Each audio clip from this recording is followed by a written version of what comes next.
For years now, one of our amazing sponsors has been V&J Auto Body, right? When we've spoken about these guys, I can't say enough.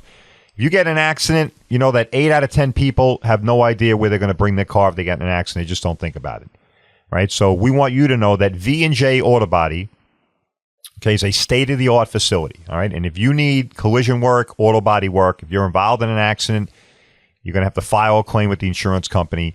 You need to bring your car to V&J Auto Body. V&J Auto Body has been in business for 41 years. They are a family-owned business. All right. They have kept up with the times. They are a progressive, forward-looking shop. They have the technicians, the training, the business processes, the equipment, the facility, all right, and the professional office staff to handle all of your collision needs. All right. And that includes handling the insurance companies as well as the auto body shop side. Most importantly, folks, they have a professional staff that can handle the insurance company, all right, and they have the technical staff that can handle the technical challenges that a lot of these cars have today. All right, V&J Auto Body, located in Lindenhurst, New York. You can reach those guys at 631-226-0070.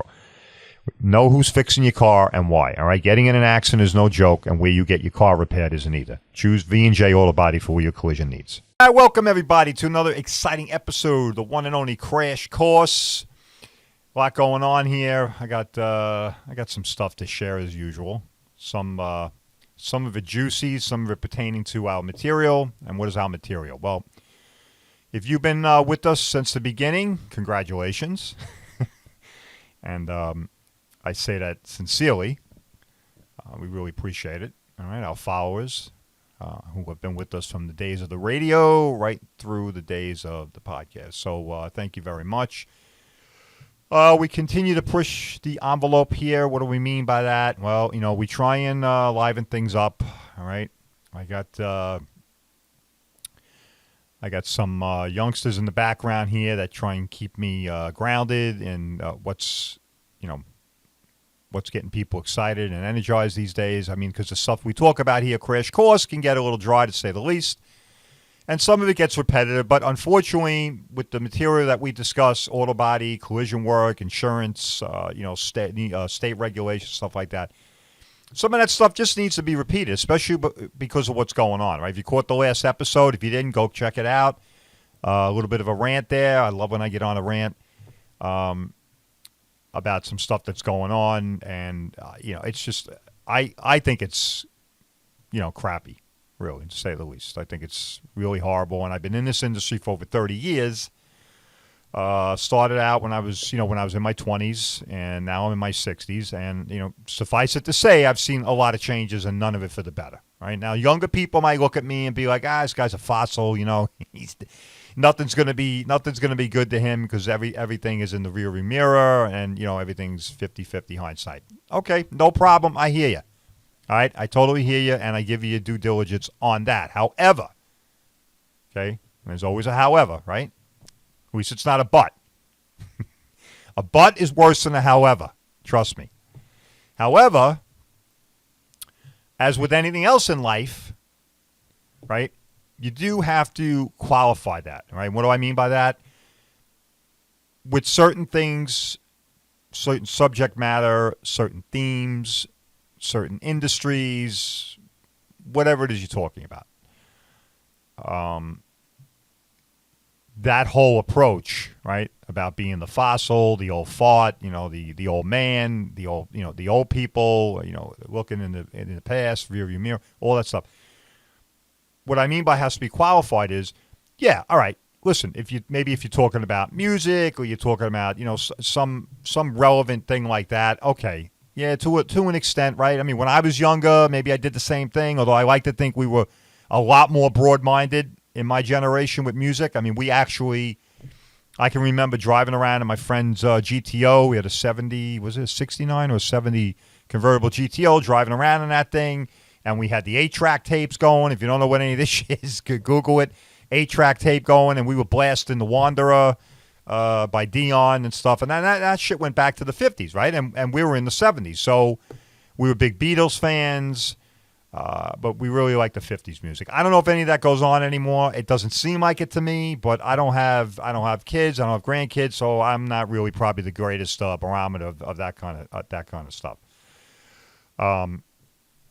So I think my generation was more open-minded with that, and we were more grounded with respect to the past. We did see value in the past. My generation, we did. Example is the music. We listened to music that was, come on. I mean, 70s, I'm growing up, man. I mean, what am I, 16, 15, 17, and we're listening to Dion, right? So, I look at that and I say to myself today, but are people, are younger generations listening to the 70s music that I grew up on, and even the 60s, late 60s? I don't know. I don't hear it. I hear a lot of stuff, and it ain't like the 70s or the 60s. I don't know what the hell it is, to be honest with you, and I'm a musician. I don't know. Some of it's scary, if you ask me, some of the music. But so that's what I mean about having to qualify when you say, hey, this guy's a fossil, forget this guy. He's talking about the past and everything. Because you got to put perspective on a lot of stuff, right? To just say, I'm an old fart, he's been there, done that. He's, of course, he's complaining about, the way things are today versus back then.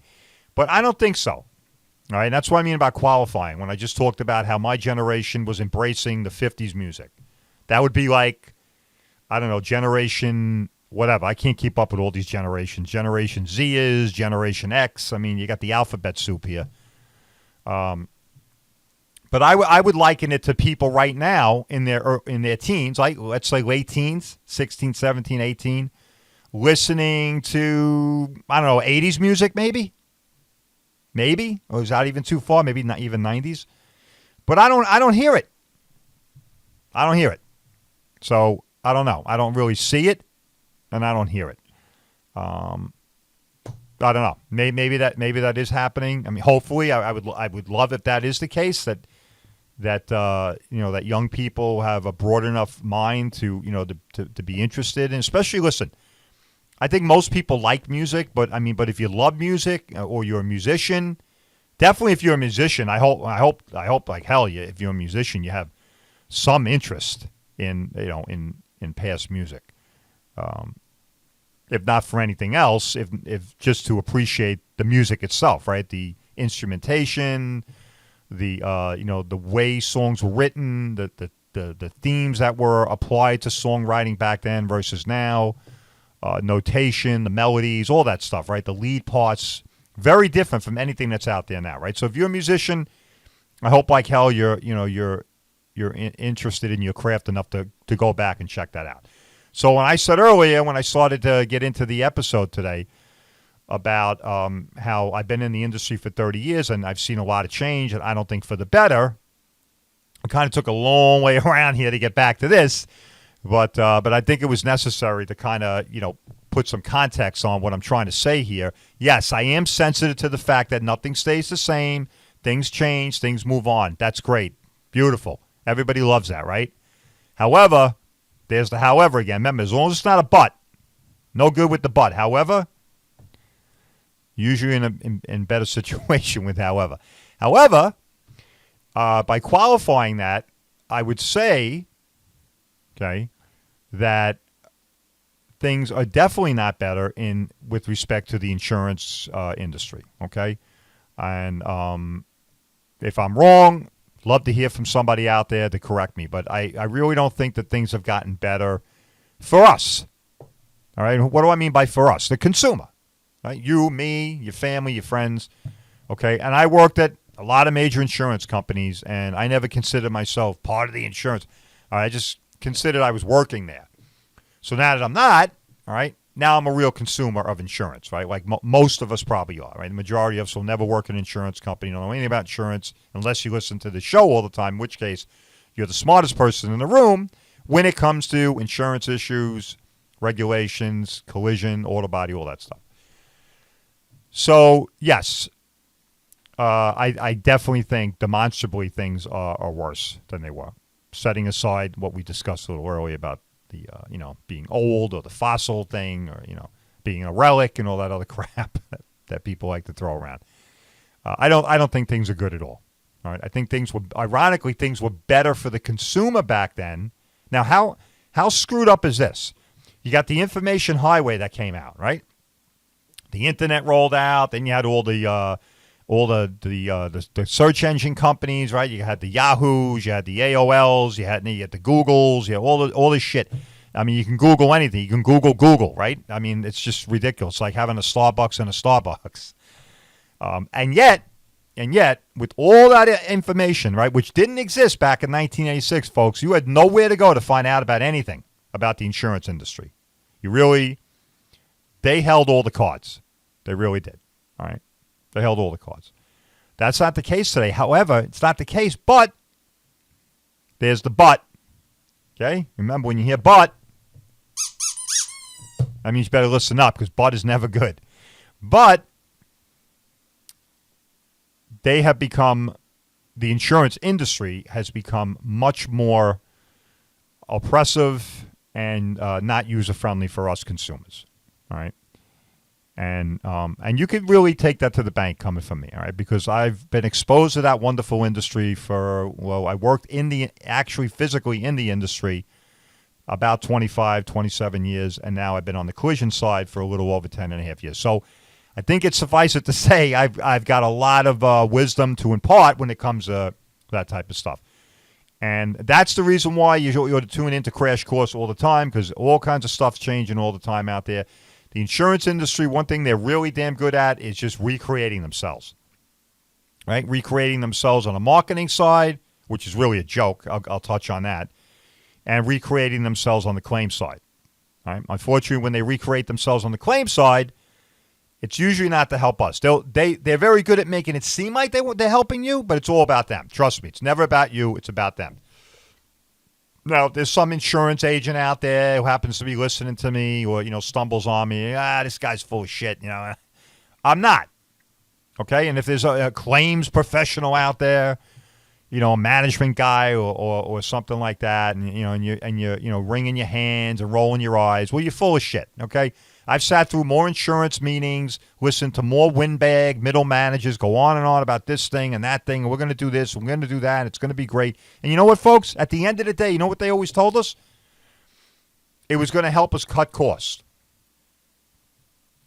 Yeah, it was going to help State Farm. It was going to help USAA or CNA or Geico. It was going to help. I never heard it was going to help the consumer. It was going to help the insured.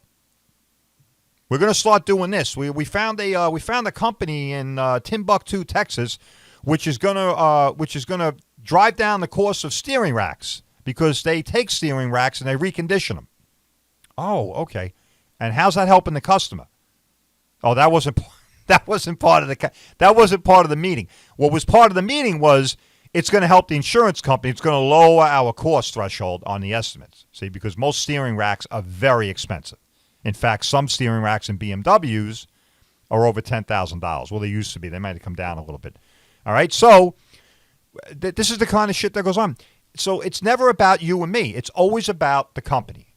It's always about the stockholder, right? If you're an Allstate company, if you're a publicly traded company, and there's a few of them out there.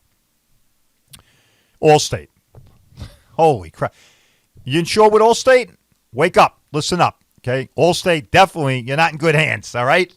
They might as well get rid of that commercial, or they might as well have the commercial like this. You're in good hands. Oh, I'm sorry. Did we drop you? Or maybe they ought to do this. Allstate. I mean, folks, let me tell you, man, wake up. If you're with Allstate, you should probably start looking for another company, all right? They're leading the way, man. I got to give them credit. They are creative. Boy, they are very industrious and creative. They must have some phenomenal middle managers that are always necessitating their job by coming up with more and more bullshit to basically screw the auto body industry and screw the consumer, because it never ends. It really doesn't. I got into some of their shenanigans that they were doing over there.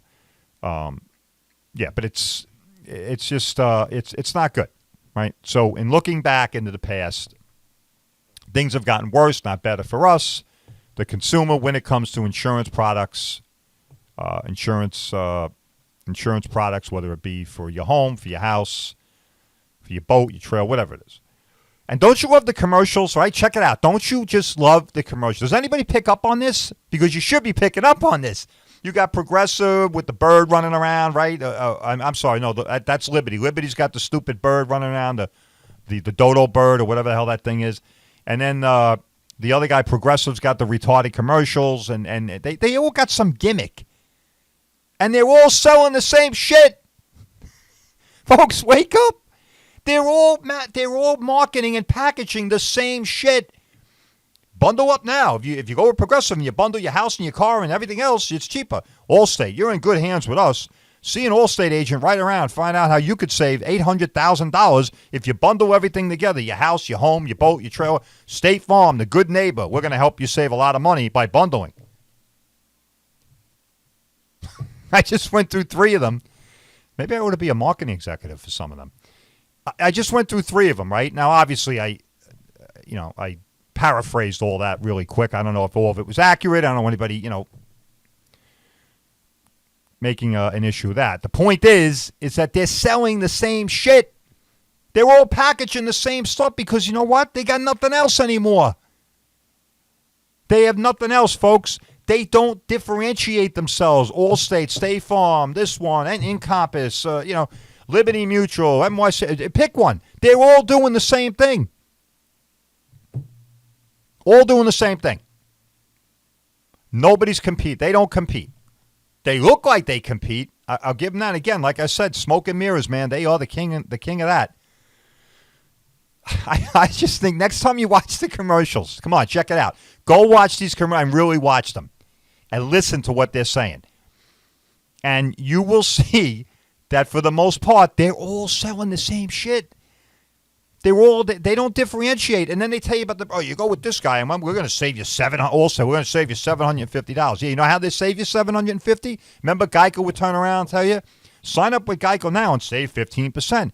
Yeah, problem is when you have a claim, not only does the 15% go away, but they raise your premium. Okay, Allstate, see an Allstate agent right now and see how you could save $750. Yeah, okay, Allstate. You know how you save $750 with Allstate? They don't pay for anything, folks. Right. You get a claim, and they don't pay. Oh, I'm sorry. They do pay. But they pay for dog shit parts. They locate 100 parts in 50 different spots in the country. Now, you're saying to yourself, okay, but what's that got to do with me? It's my body shop. My body shop's going to take care of that. Absolutely. But guess what? When your body shop can't take care of that because the parts that they located are all over the country, quarter of which they have no business relationship with, right, with your body shop. Your body shop can't locate the shit locally. And then they come to Allstate and say, hey, man, we're having a problem here. We can't, I don't know what to tell you. Tough shit. Okay? Tough shit. And when you hear tough shit, that's when you get the call from the body shop. All right? And I talked about this, folks. Come on. We talked about that on Crash Course. I told you this was coming, right? This was months ago I started talking about this. I said, this shit's coming to a neighborhood close to you. And here it's coming quick, man. The wave is cresting. Because it's getting so ridiculous here in New York. Now, hear me out. Now, I know this podcast can be picked up anywhere, right? I mean, I think that's how this technology works. But this is New York. Right? I can't speak specifically to these other states. I know they all have their own idiosyncrasies and problems also. And the insurance companies we talk about here are, for the most part, doing the same thing all over. But I have to confine this to New York. And here in New York, there are a lot of tricky dick things that are going on with the insurance industry. All right, and none of them are beneficial to you. Now, your insurance company is going to turn around and tell you, that guy's full of crap. We pay for what we owe. You get in an accident, don't worry about it. We're going to be there. We're going to write an estimate. We're going to give you a check. Yeah, the only problem is the estimate's not enough money. Okay, well, the check's not enough, and the estimate doesn't usually represent the damage on the car. It's an estimate that they like, not that your body shop likes. Okay? And let me throw in a quick example of why it's so important that you know who's fixing your car. Right? I'm going to give you a real quick example, being as we just talked. I just lurched into the body shop trying to take care of your problem with an insurance company that doesn't give a shit. Okay? And this is another reason why we say all the time here on Crash Course, you need to understand why it's so important to know who's fixing your car. All right? Do they have the expertise? Do they have the equipment? Do they have the technology? Do they have the subscriptions, the managerial subscriptions to access the OEMs? Folks, if your body shop can't access OEM, and what do I mean by that? If they don't have the ability either to paid subscriptions or computer and technology access to these different platforms that they own, they may not be able to forget getting parts. They may not be able to access the right repair criteria. Okay, when it comes to the technology packages and maybe even to a lesser extent the actual body repair, if they don't have the personnel, I mean, who are they hiring? Jose, Tyrone, and Wheatley, or south of the border just came over and we're hiring. I mean, I'm just saying, you need to understand. Listen, back in the 70s, the 80s, you could hire, Carlos and Santeria and all these other people. You could hire them and not have to worry about if they're lying to you on the resume about how they're great at doing body work, they're great at pulling cars. Didn't really matter. You could get it. My point is it mattered, obviously, right? Come on. It's still safety in 1980. The point is that the technology wasn't there, all right? Metal was metal. You had steel on cars, all right? Very little plastic, a lot of steel. All right, virtually no technology, right, compared to today. So you could get, and even if these people that you hired weren't that great, you could get them up to speed. That ain't happening today, folks. All right, that ain't happening. There's Squeaky. Listen up. When he gets worked up, man, you better start listening. And that's why we tell you here on Crash Course, it is demonstrably important that you understand the dynamics when it comes to the collision industry. All right, especially here in New York, especially on Long Island. Come on, man. You drive around, there's a body shop on every other corner. All right, they're all not doing the greatest work. They can't all have the money or the capital to invest in the equipment, the personnel, the training, the technology, all right, and materials, and most importantly, the staff. You need to have a well-educated and knowledgeable staff, all right? You can't handle you just can't handle hire the mother off the street that's looking for part-time work or something to keep her busy. Folks, all this is important, and it all has to be the perfect package to make sure that your car gets fixed the right way, gets fixed the way you want it, gets fixed consistent with the manufacturer's repair standards. And if there's a problem, the personnel exists there to help mitigate that, to help work through that problem for you. And this is why we can't stress enough. You need to take your car to V&J Auto Body. Okay, V&J Auto Body is our amazing sponsor. They've been with us from the beginning. Can't say enough about these guys. James Verone, Chandler Verone, thank you very much for supporting us. V&J Auto Body, folks, state-of-the-art facility. Can't find many facilities like this. All right, we're talking about a 75,000 square foot ultra-modern facility. We have front offices up on the other part of town. They have a whole other suite of offices that they own and operate for technology reasons, for estimating reasons. These guys are it, all right? These guys are the tip of the spear. They bend the tip of the spear. They're located in Lindenhurst. And if you get in an accident, I can't stress enough. You need to call. You need to give these guys a call. 631-226-0070. All right? V&J Auto Body, located in Lindenhurst, New York. The offices and the customer reception area are on 941 Wellwood Avenue. Folks, again, go check it out. Don't take my word for it. Go to VandJAutobody.com, VandJAutobody.com. Family-owned business, been fixing cars for over 40 years. Family-owned, folks, that's another thing that's dying, right? You get everything that's incorporating to, right? You got Caliber Collision and all this other thing. You don't want that. You want V&J Auto Body, all right? Small family-owned operated shop. They've been around for over 40 years. They are the tip of the spear. They are a forward-looking shop, state-of-the-art facility. And most importantly, folks, I can't stress this enough, all right? The office help that V&J Auto Body has, I'd put them up against the most educated and the most competent insurance adjusters that they have, all right? Claim reps, if you want to, for lack of a better word, claim reps, okay? The girls that we have are dedicated, educated, all right, and without a doubt, 100% versed in Regulation 64. All right, they're able to stand in your shoes, get to the meat of the point of the problem, mitigate any issues, all right, to the best of their ability and help get the best possible settlement for you. And what I mean by settlement, I mean this. Hey, listen, maybe it's a liability issue, right? Maybe the insurance company's jerking you around about liability. Our girls can get in the trenches. They are that educated. They know about comparative negligence in New York State. They know how to apply it effectively to help make a better outcome for you. V&J Auto Body, give those guys a call, 631-226-0070. All right, so now we got that little plug in there for our amazing sponsor. We're going to finish things up by this little caveat today. So, electric vehicles. Oh, he's getting all worked up over that, man. Electric vehicles. So we did a bit on this, I don't know. I'm terrible with time. Maybe a year ago. You can go check it out. We got a lot of real heated responses on this, and I like that. I love that because that tells me people are feeding off of this stuff. They're getting it. They're following us, all right, and they're telling other people about it. So we really got into the EV thing, all right. And this was, like I said, about a year ago, maybe a little less than a year ago, where the other guys were pushing electric vehicles, electric this, solar, the whole thing, and that's all good. It's all good. Unlike other people, you can have an open mind about this stuff and embrace it and still understand that you need the old way, right? You need the old fart. You need the fossil, the dinosaur like me. You need oil, you need gas, you need coal, all this other shit. But electric is great. Love electric. Can't say enough about it. Electric, nuclear, all that other shit, right? Solar, great, terrific. But how about this, though? Because I really didn't understand this fully. I really didn't. The fact that these people were getting these cars. Now, maybe I brought this up in those 2 episodes that when we were getting into these heated discussions on electric vehicles and all this other crap and these hybrids.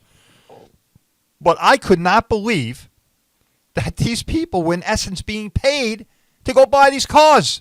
I mean, I don't know about you, man, but if you're driving an F-150 or a Chevy Silverado or you're driving a Toyota Corolla or a Pathfinder, whatever the hell it is, an Acura, whatever, pick something that runs on gasoline, okay? Man, that grinded my gears like I don't know what. I mean, I was freaking pissed. I'm like, so these people are getting the $7,000 and $9,000 tax discounts to go buy a car? What about me? I bought a damn Explorer. I had to take out a mortgage to buy the car. And I didn't get any tax write-off. I mean, I don't know. I mean, hopefully, and listen, if you're an electric car guy or, environmental guy or girl, that's terrific, man. I mean, I don't know anybody that's not for a clean environment and everything like that, unless you're some whack job, right? We're all for that. All right, I'm a hunter. I'm a fisherman. I've always been a big conservation guy, not a preservation. Big difference, all right? If you don't know that, go look it up. Preservation, conservation, you can't conflate the two. Very different, distinct meanings, even though some people want to conflate them. Yeah, so when I heard that, though, I flipped out. I couldn't. I'm like, you son of a bitch. I'm like, no wonder why these people were flocking down. I'm going to go buy an electric Mustang. That's a good idea. No, it's not. It was only a good idea because she knew they were going to get money back.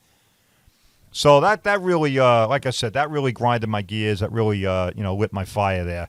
And I don't know. I mean, how do you guys feel about that? Right? You're driving your truck or whatever you like, and then you find that out. I don't know. Piss me off. Maybe it pisses you off too. That's not going on anymore. Now you got to buy the car, and you got to keep the car yourself. All right. There's no discounts, no supplements, no checks coming, no tax write-offs. So knock yourself out. Go get that electric car or that hybrid. All right. All right, guys. We're going to finish it up right there. Hopefully, everybody had a little fun with that today. All right, and we will see you back next episode. Hey, keep a sharp eye out. We got a couple commercials that are going to be rolling out. I'm really psyched about them. I think you're going to like them. All right, they're promoting, our amazing sponsor, V&J Auto Body. See you next time.